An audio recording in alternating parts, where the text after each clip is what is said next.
Okay, we're back to part 2 of Introduction to Making a Room Mesh, and what we did in part 1, if you didn't watch it, you should, because this might help make sense, is create the root for the mesh, which is the center of the universe, the thing that everything attaches to. And then we have the mandatory 6 standing nodes or seats. We have a light, we have the camera. The light is optional, the rest of it is not. So this is where we start. It's a good place to save this as your room start file, because these are the repetitive things that you have to do for every room mesh, so it's nice to have it already set up so you don't have to mess with it again. You will probably make adjustments to these things as you work on your mesh, but at least they're there and they're available for you when you're ready to use them, or you're ready to put them into position or whatever.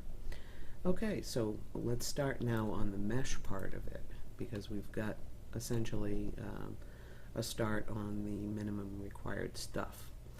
The next required thing is an actual mesh, and we begin that process for a room by creating a box. A box, it seems to be the genesis of most things in IMVU, except for clothing. Excuse me.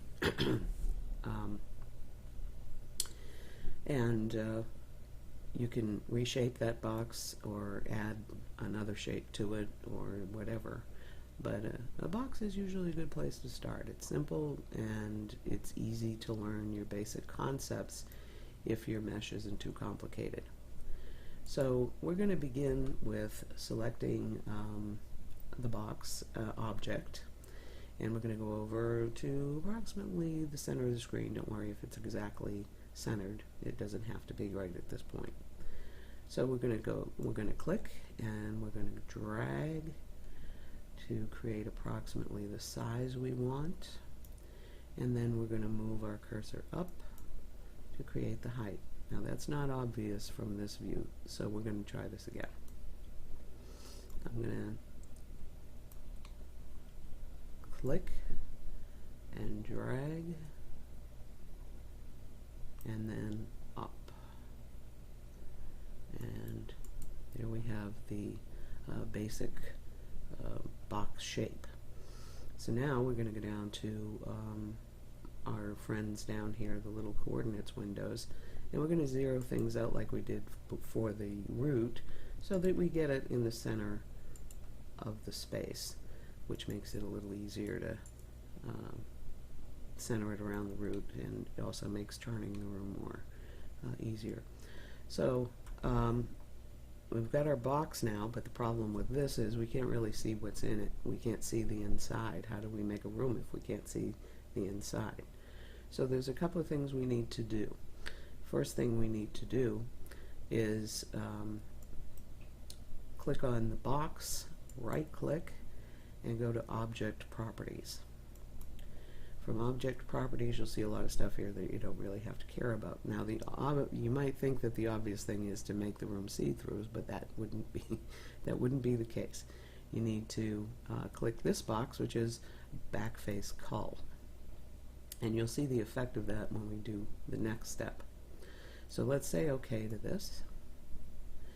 Now we're going to go into the Modify panel, or the Modify section, by clicking this icon here. It'll open up some details about what's included in this mesh so far. So far, all I've got is a box in this particular situation. And now what I need to do is add a modifier. By clicking on the arrow next to modifier list, you'll get a drop down of a bunch of things that do all kinds of great stuff. But for now, let's just focus on one thing, which is an option called Normal. And we're going to click on that.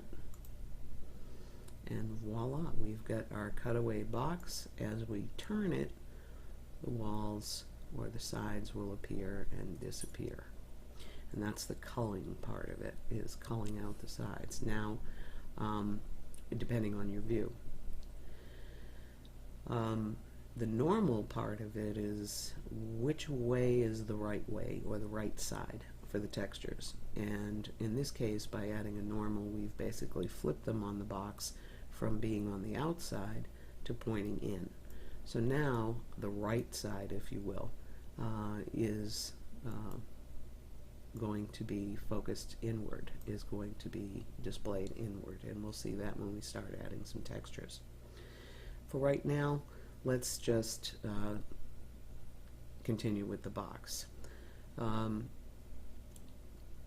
I debated going into whether we should talk about shaping a box or and what's involved in that, and I think for the purposes of this tutorial and to keep it simple, we're just going to go ahead and put some materials on, assign some materials, because that would be the next step, is to make sure that you have materials assigned to every surface on this box. So, without further ado, we will begin to assign textures.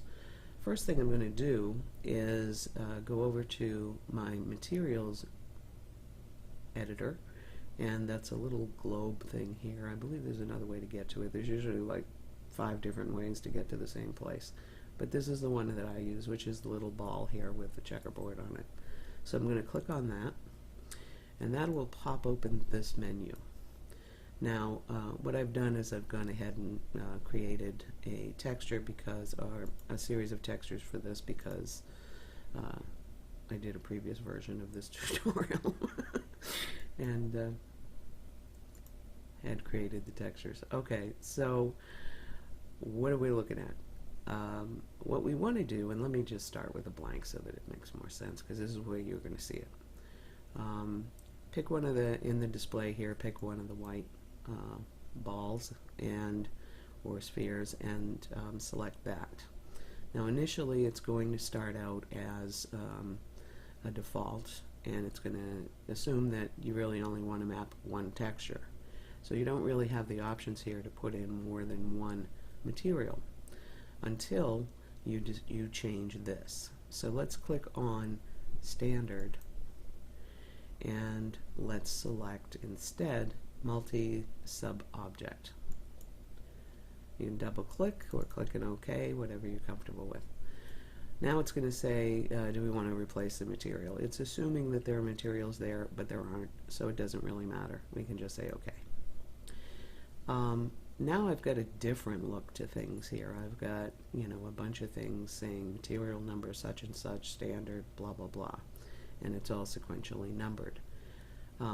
What I can do at that point is start identifying my materials. Now, one of the things about IMVU is it doesn't start with material number 1. If you've noticed when you're in create mode, a lot of times it starts with material 0 and goes from there, and that's why when we do this we have to start at 0, even though Max identifies it as 1. So let's start here.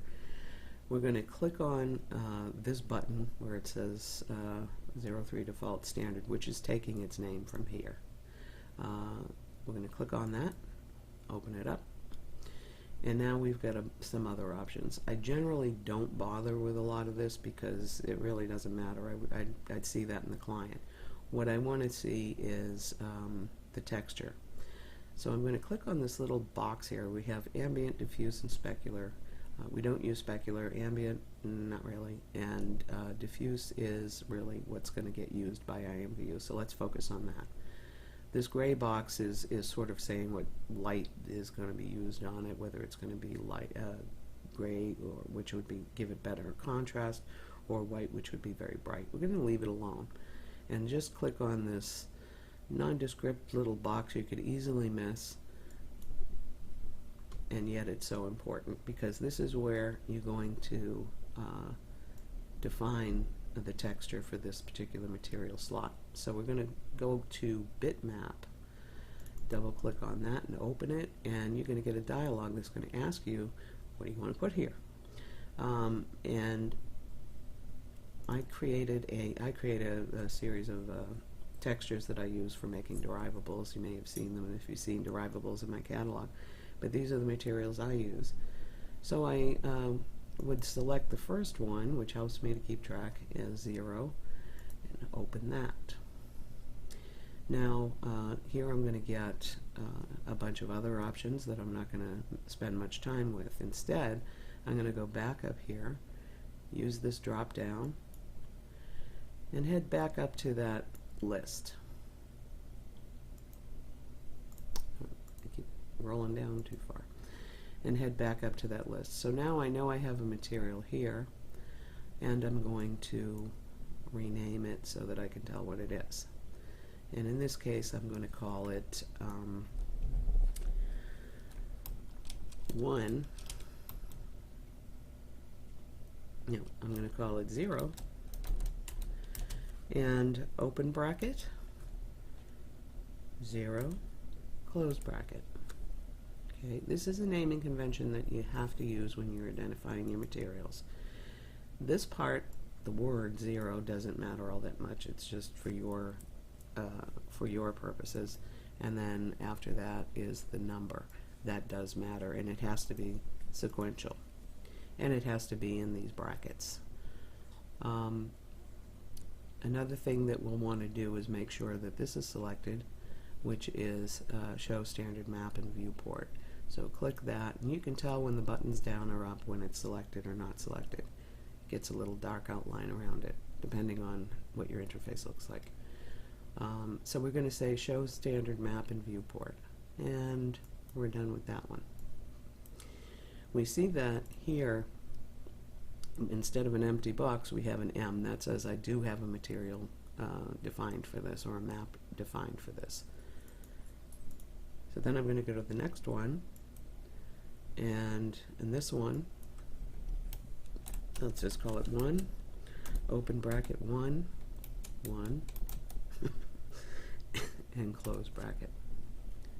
Okay, save a little time. I'll show standard map and viewport. And then over here, I'll click on this empty box, bitmap, and pick up my number 1 texture, and then continue this process.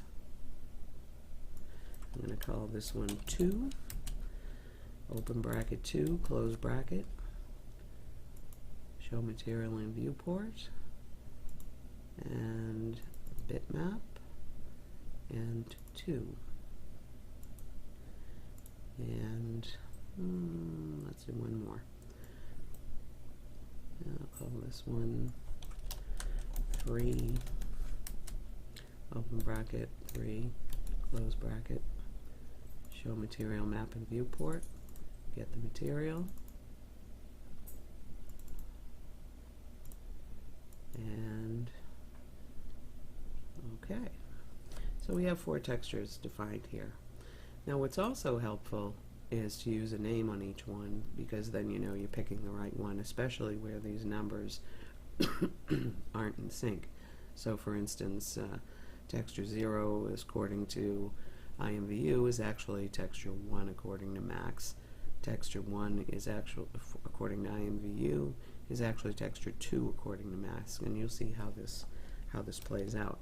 So I'm going to just put a name in here, but you can use this to identify, say, a floor or a wall or whatever, you know, if it helps you to identify where things go, to make sure that you pick the right texture or map the surface to the right texture. So here I'm just going to put in these names so that we can see the difference. Actually, I'm going to put in 0, 1, 2, and 3. And this way, when I go to put the materials on, you'll actually see what's happening. Okay, so I've got my materials set up. You can do this on the fly as you go along, or you can set them up in advance. Normally, with stuff that I work on, just so that I don't have to get all bogged down in all this, I just create a bunch of materials, or basically map it all out and create a material set so that I can just add the textures and not have to worry about it until it comes time to do for real textures. But these are just derived textures. Okay, so I've got them all set up, and hopefully once I start applying them, things will start making more sense. So one of the first things I want to do here is add the modifier edit poly. This gives me a little more control over this box, so I can do various things with it. But for right now, let's just keep it very simple and select polygon. And in this case, we want to make sure we're ignoring back facing, so that when I click on the top, I'm not getting the ceiling of the room, I'm getting the wall. So the ceiling doesn't get in the way until it's facing me. Then I can select it. Okay, so let's select a wall, and now we'll open our materials editor again, and this time we'll say assign material to selection. So let's click on that, and now I've got a texture showing up here, but it's not necessarily the right one. Over here, I'm seeing polygon material IDs, and we have a set ID and a select ID, and we're going to scroll this down to 0, to 1 rather. It will display as 0. There's that 0 texture, but in Max it's material 1. It's so confusing. But you get the hang of it after a while. As long as you're looking at it and it looks like the right thing, you're in good shape.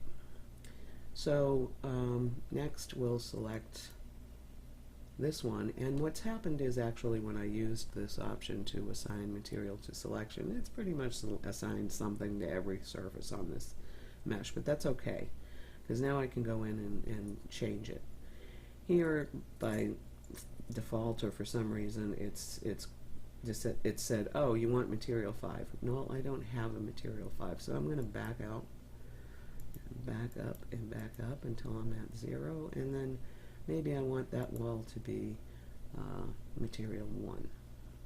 In this case, though, it is its selection is actually material 2, and as far as Max is concerned.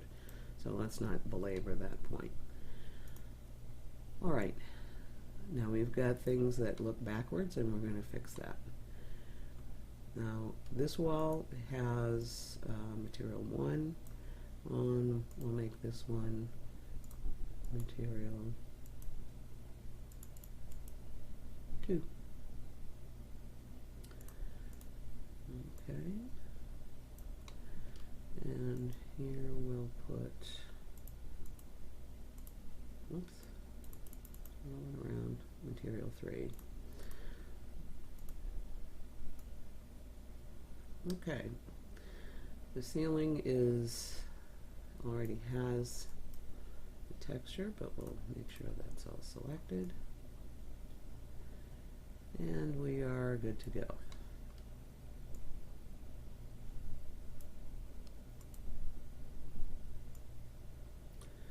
So there's all our textures. Let me get rid of this red because it's confusing. It makes it very difficult to see. Now this is also where we can use our statues to get a look at the scale.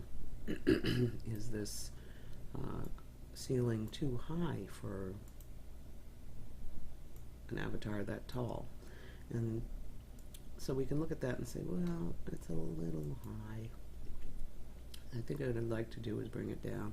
You can do that in a number of ways, but possibly the easiest way is to select vertex off the edit poly, get it facing you, and then select the whole top, because what it's going to do is it's going to select all 4 corners.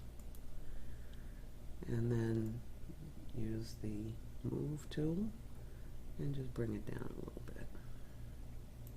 And that way it's not, just this sort of cavernous room, tiny room with a very high ceiling. Okay, so that's everything's mapped. Now I got to deal with this issue of this issue of the fact that the textures are flipped on this wall. How do I fix that? My preferred method, and again, different meshers have different ways of doing things. My preferred method is to use the Unwrap UVW modifier, and I'm going to add that. This is called a stack whenever you have multiple things associated with one object. It started out as a box, and I started adding things that modify it, which is why they're called modifiers. And in this case, I'm modifying the way the texture presents on the surface. In order to change that, I'm going to select Face, and then go over to the mesh and select that wall. Now that I've selected that wall, there are things that I can do about that texture. Over on this side of the screen, we have various options for how do we want that texture to be applied. Is it flat, a plane, or is it a cylinder? Is it a ball? Is it a box? I would use the box, but I don't prefer it because you don't get control over every side of the box. You still have to go in and individually correct them, and so on. So in this case, I'm going to pick planar, and then I'm going to say this is how it should be facing. Now, you can do this using the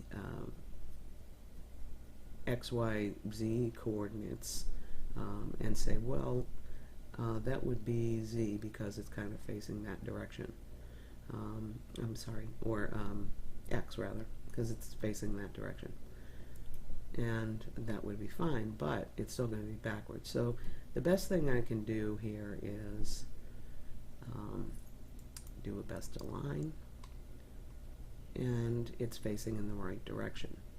Now the other thing that I might want to do here is, because it's a fairly long wall, I might not want to put just one texture there because it's going to stretch, unless it's something that I want to stretch it. But otherwise, the best way to deal with that is to make that repeat.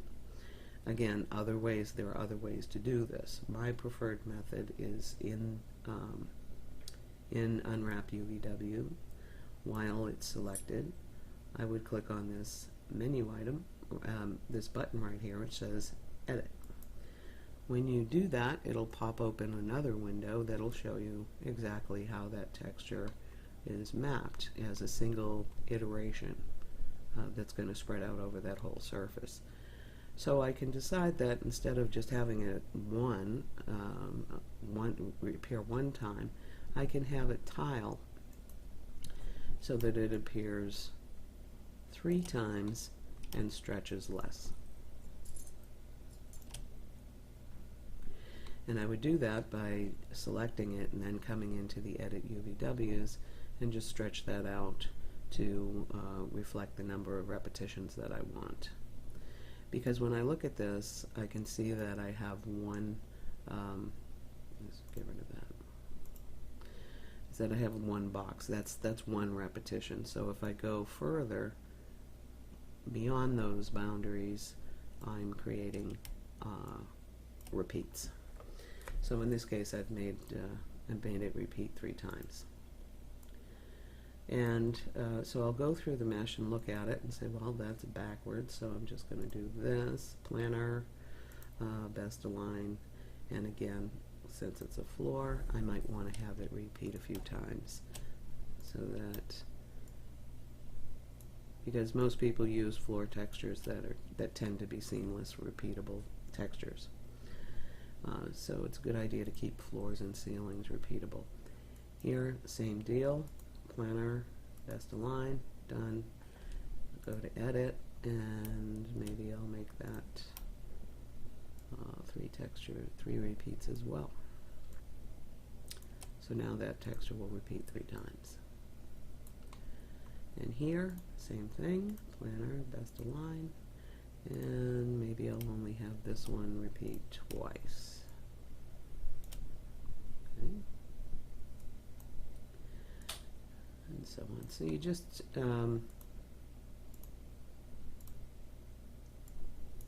and we'll leave that at 1.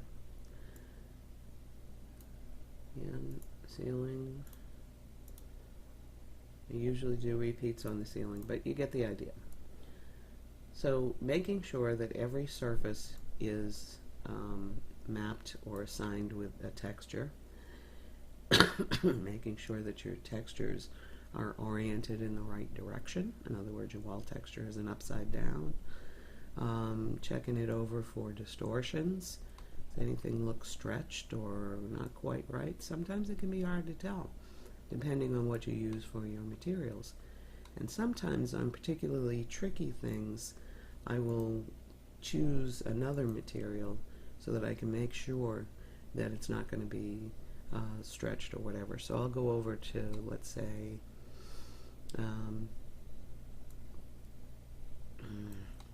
let's go here with number 3. So I might swap out my derivable material with something else just to see how it's going to look with your average texture, not my derivable ones, because my derivable texture does tend to hide things from me. So let's just pick something. Okay, this happens to be a fairly large texture, but it doesn't look too bad. It's not what I would consider to be appropriate scale for wallpaper, but it's not too bad. So I can see that there's no distortions or anything like that. I can also tell by adding another texture and kind of messing around with it is whether or not these two corners, this corner aligns, especially if I've got the same texture on both sides.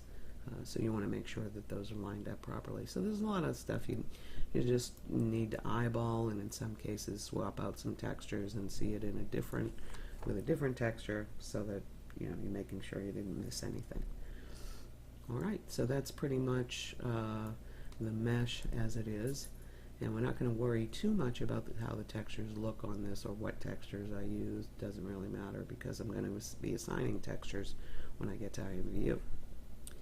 So now the next step we're going to look at is go back to the nuts and bolts aspect and look at the standing nodes that we put in originally.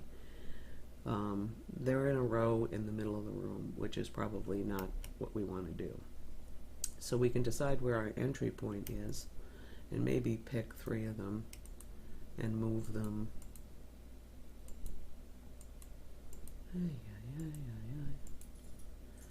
And move them eventually. I don't know why it's whenever the video recorder is running, I'm losing the ability to right click. So I'm going to close that, and let's see if we can get this to work.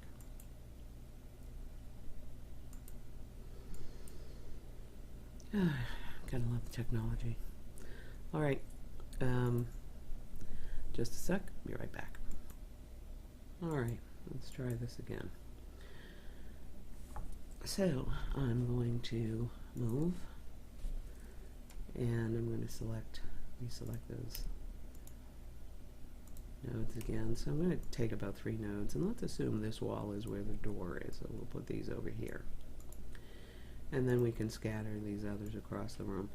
You do want to keep in mind where you put these things. Sometimes they can be in very inopportune places, or be in the way and not really make much sense, because, well, I would put furniture there. So those are things that you need to think about as you're working on it. Is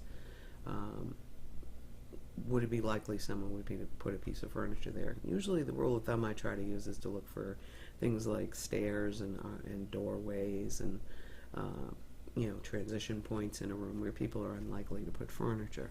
So I'll put a note there rather than up against a wall or something where a person might land in it and end up in the middle of the sofa. So you want to make sure that you're thinking about stuff. You got to think about it. Think about where you're putting it. I wouldn't put it outside the mesh because it's just weird to ask someone to stand in no man's land in the Twilight Zone, because you couldn't get a node into the room. So pay attention to where your nodes are. It's important, and it's annoying to the user when they're not in a place that's convenient. Okay, so enough lecturing about nodes. Next step, speaking of nodes, is to create our furniture nodes. And this is what determines whether a room is quote-unquote locked or not, is whether or not it has furniture nodes. I could export this right now and IMView would be fine with it, but without furniture nodes, I doubt anyone else would. So let's begin with going again back to our helpers menu with the little measuring tape. Same place we made our other nodes from, and this time we'll select dummy again. Click and drag and make it square. And the big distinction here is what we're going to call it. And in this case, the naming convention is furniture with lowercase, period, or dot, floor, with floor being uppercase, dot, and we'll start with 0, 1. Again, this is something that's going to be sequentially numbered.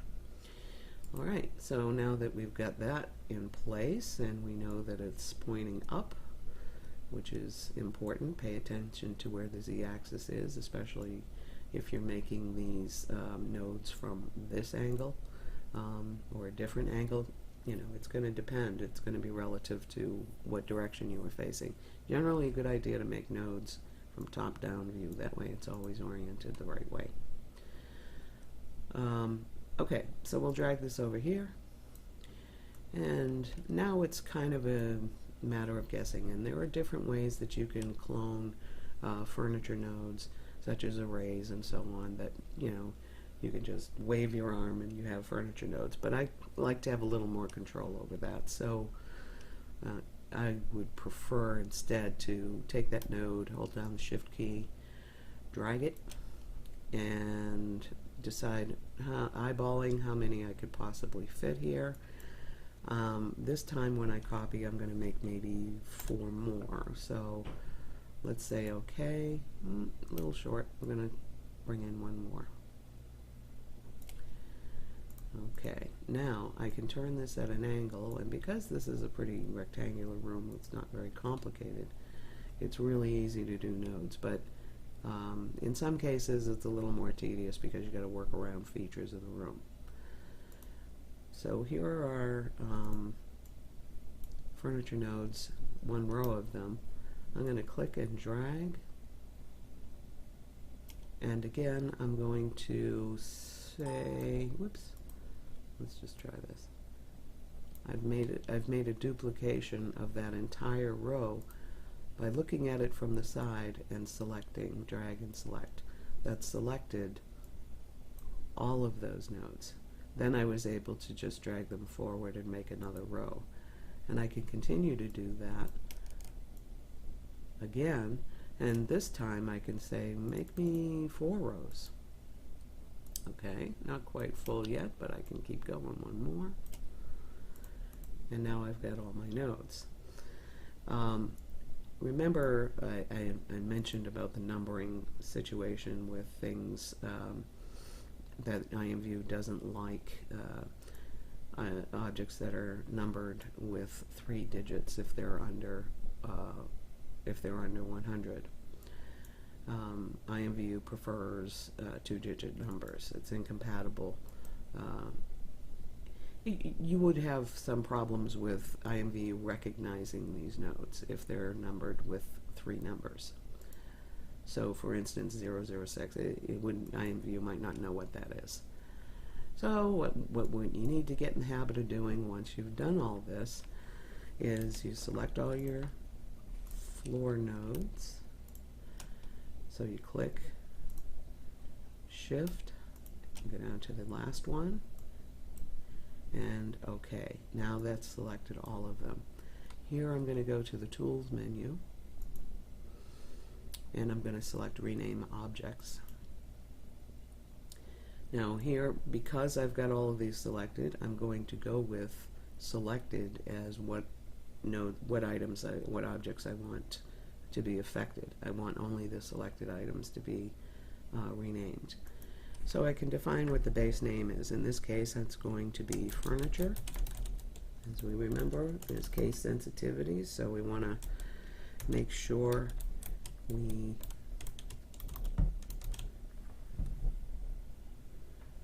we have our glasses on. furniture dot floor, uppercase floor, dot. Now the rest of that is going to be the number, and the number is going to come from here. I'm going to click numbered and choose 1. I want to start at 1, not 0, and then I want to number sequentially in one step at a time. So 1, 2, 3 versus 2, 4, 6. Alright, so rename, and we can close this, and let's take a look by pressing H on the keyboard, and we can see that the numbers have been changed to 2-digit numbers rather than 3-digit numbers. So it's all good. But I'm not done that yet. I want to take these floor nodes and I want to link them to the root of the scene, because remember, everything connects to that root. So what do? Remember, we choose select and link. Now we can drag it, or we can do the old click and drag, or go through the menu and choose root, link, and that will link them all as well. So now let's try it this way, and we can see that when we press H and we click on root and the little plus and minus sign here, we can see that all of our furniture floor nodes have been linked. Okay, so we're ready to roll with wall nodes. Wall nodes are just like floor nodes, only they, wait for it, go on the wall. So let's start with one of the floor nodes, because it's pretty much the same thing. I'm going to hold down the shift key and I'm going to pull it up, and it makes a copy. Only this time it's going to be named furniture, lowercase furniture, uppercase wall, and then the same deal with the numbering, 0, 1. So I'm going to say OK, and then I'm going to take this. I'm going to take this node and I'm going to pull it to the edge of the wall. And as you can see, it's not quite, sitting on the edge, but you want it close to the inside edge of the wall, not too far and not too close, so that excuse me, so that the wall hanging doesn't go through the wall. So give it a little space right about there. Now, the important thing about the wall nodes is, in order to be considered a wall node, it has to be oriented the right way. And right now, this is oriented to be a floor node, because we have the x-axis going up, and we have the z-axis going up, rather, and the x-axis pointing out. So I'm having difficulty talking. Okay, so what we need to do then is make sure that the z-axis is pointing out and the y-axis is pointing sort of up the wall, and you'll see what I mean in a second. So I'm going to rotate, and I'm going to make sure that I have the view selected to local, so that I'm seeing it in relation to where it is. And another important thing I want here is angle snap toggle, which is the ability for me to do exactly 90 degrees or to rotate something in like 5-degree increments, so that I can be very precise, especially when it comes to a box like this. So I'm going to grab the center axis of the rotation, and I'm going to watch those numbers until it gets to 90. So that's a 90-degree rotation. Now if I look at move in view mode, it should be in local. In local, I've now got my z-axis pointing out, but I need this, the y-axis, to be pointing up. So I'm going to go into rotate again, and I'm going to rotate 90 degrees in that direction. Now I have my z-axis pointing out into the room, I have my y-axis pointing up, and I have my x-axis pointing off to the side. So that is the correct orientation for a room node. This particular thing drove me nuts when I was learning how to do this, because I kept getting the nodes confused. I kept getting confused as to which way it needed to be pointing. And another thing that will really confuse you is if you don't have this set to local, you'll drive yourself crazy trying to figure out why it's not changing. So make sure that when you're doing this, you've got your view set to local, and that way you're seeing how it relates to the scene. So in this case, this is how it's going to, this is the correct orientation. Okay, so I'll drag that along the wall, and maybe I'll shift and drag to make another, and maybe I'll make two of them. And what's nice about using copies is it spaces them out nice and even, so that, excuse me, let's back up there because I didn't select the nodes. I'm going to select the nodes and kind of drag them over and center them. The thing about wall nodes, unlike floor nodes, it really doesn't matter which way the floor nodes are pointing, and it would just be a waste of time to try to get them to all be pointing in the correct direction. But when it comes to wall nodes, you do have to change the orientation of the node as you go around the room, so it makes it a little more tedious. But what you can do is do a copy here and click OK, and then rotate 90 degrees,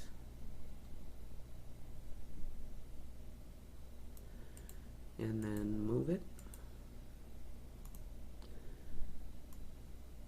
till it's along the edge in much the same way you did on the other wall.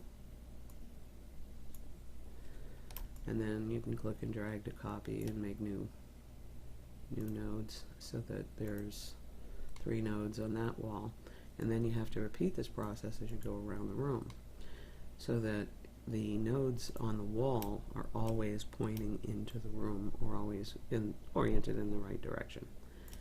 And rotate 90 degrees. And I'll move that in. And maybe make a couple more copies. Alright. So I've got wall nodes on 3 walls rather. I didn't put nodes on this one yet, but it's for demonstration. So I've got wall nodes, I've got floor nodes, so that means I can put furniture in and I can hang items on the wall. And that pretty much get your mesh ready to be exported. Now if this mesh had more than one piece to it, or more than one segment to it, more than one poly in it, like a different structure, or if I added a door or a window or a post or whatever, you have to connect everything before you do your export. In this case, this is all one piece, so I don't have to do that. So again, I'm going to select this. Well, let me just demonstrate the multiple piece part of it. So let's say we have a pillar here in the room. Let's quickly add a map to it.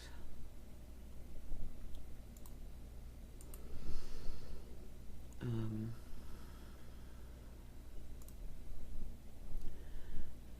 I'll do that, and add a poly. I'm going to select the whole thing and put one texture. Okay, so that way we have something to attach.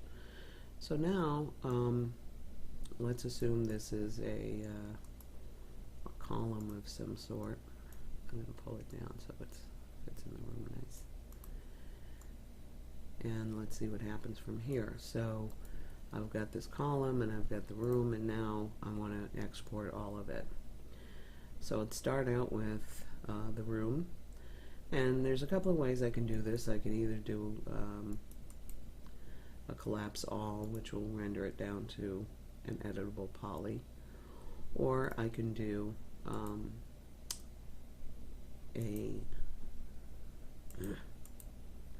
well, there's a convert to editable poly option on the right click menu that it's not working for me. But let's just, it doesn't matter. So let's select the editable poly, and then from here I'm going to attach that column, which would be box 2. I don't want to attach the statues because they're just there for reference. When I do that, now that I've got it selected, I can see that both the room and this post are 1. So select it, now it's 1. Okay, so let's take a look at what that looks like here, and I see that I have a box 1, the statues in the group, and the root, but that's it. So what started out as 2 objects has been combined into 1. Now what I'm able to do is do the weighting, which is, or in this case, skinning. Unlike clothing, which involves much more complex weighting and physiquing, if you will, which are 2 different things. But essentially it lets you, it basically establishes the relationship between the skeleton and the mesh and get you ready for IMVU. So the first thing we want to do is add the modifier skin. Below that, we want to add the root. The root is being the bone for the site. I'm sorry, for the mesh. Select. So we show root here. Now we're going to click on Edit Envelopes, select Vertices, and we're going to leave everything else the way it is. And I'm going to select the entire thing until the vertices, the red vertices, are showing white around the edges, indicating they're selected. I'm also going to click this option, which is rigid, because the mesh is only weighted to 1 bone, which is the root. Okay, so we're ready to go. Let's go up to our little green file menu, pop it open, export. Oh, before we do that, it's a good practice. Before we do that, we're going to select the root, and we're going to export that. Export root, and I'm going to call it, I'm going to choose from the Cal3D, from the file types, I'm going to choose the Cal3D skeleton file XSF. Click, and I'll call that TR, even though I already have one named TR. I'm going to overwrite it, and I'm going to save. Okay. Now this is confirming this is the root, these are the bones, this is everything within that. And I forgot to renumber the walls. Oh, I'll go back. Okay, let's do a quick renumber of the wall nodes so that they're recognized properly.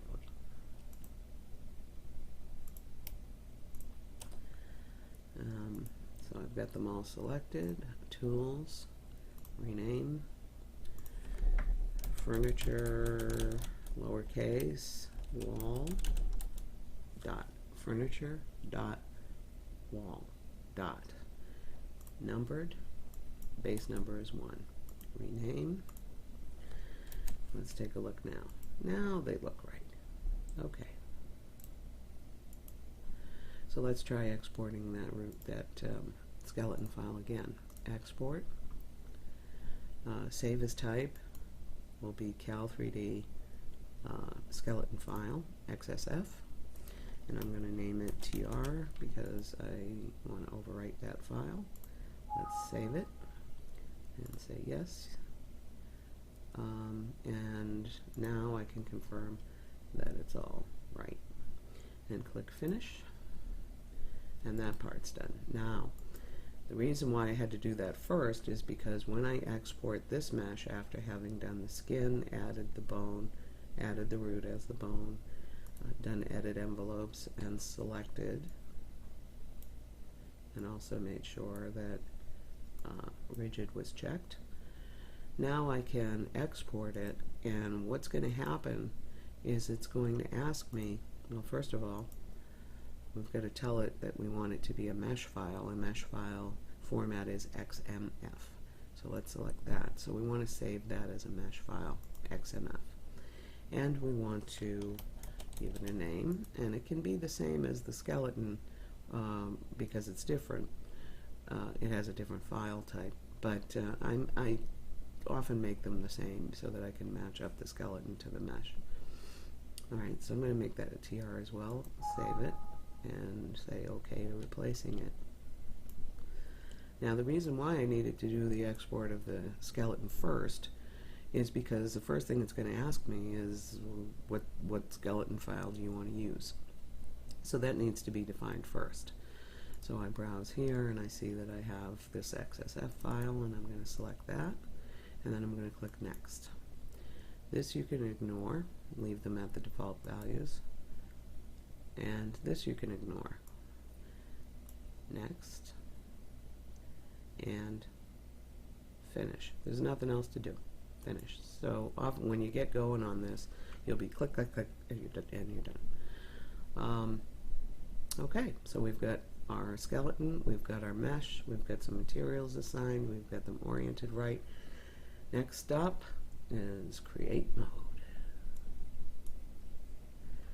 Alright, so let's get create mode open. We're going to derive a new product. Let me get that over here. A sec. Alright. Let's see. Derive a new product. I have dual monitors and I can't get it to show up on the screen that's being recorded. So let's try this. Always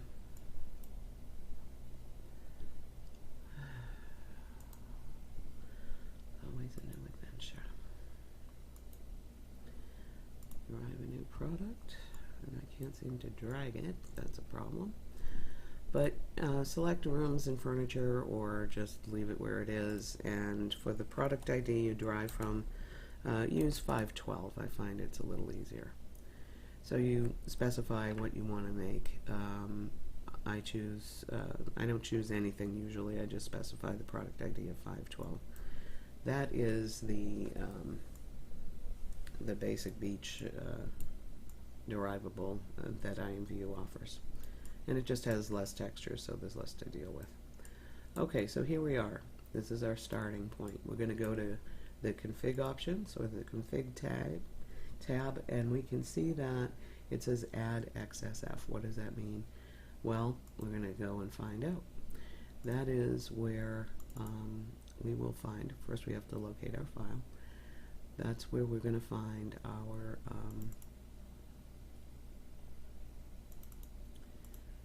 that's where we're going to put our skeleton file that we created earlier. Okay. Down here you can control ambient light and fog and all of that stuff, which I'm sure you've seen before if you've done any creating at all. This should all be very familiar with you. But this is essentially really all you need. Now go over to the Meshes tab, and that XMF file that you saved, that's going to go there. So we're going to select this, which incidentally, when you put your meshes in a folder, once you select the skeleton, it's going to look in the same place for the next file. So here we are.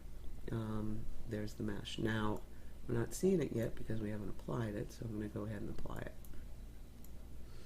Okay. What we've got is a basic box with a beach texture all over it, but we're going to fix that. So now we can just go about assigning our textures.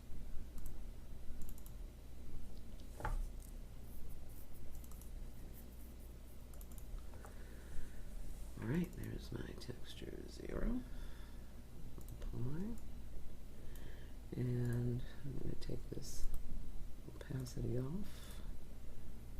1. Apply. And then 2. And 3. So we're in good shape here. Everything looks good. There's only one thing we need to do before we call this thing done enough to submit it. Would be to double check the nodes, make sure they're all pointing in the right direction. This might not seem like anything important, but it can be when people start using your room and noticing that the wall hangings are upside down or something like that. And it can happen, especially when you're dealing with a lot of nodes. So it doesn't matter what your experience level is, you got to double check. Okay, so let's go into furniture. And let's get a chair or something that we can put in the room. And move it around. Okay, looks good.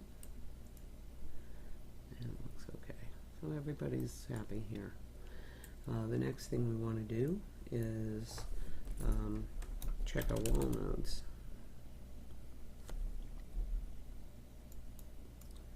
It helps to actually be in the area you want. And when you're testing them, test it with an image or with a wall hanging that has an orientation. In other words, a very clear, distinguishable top and bottom. Because then you can tell whether the node is upside down or right side up or not facing the right way. So we're just going to move it around a little bit just to make sure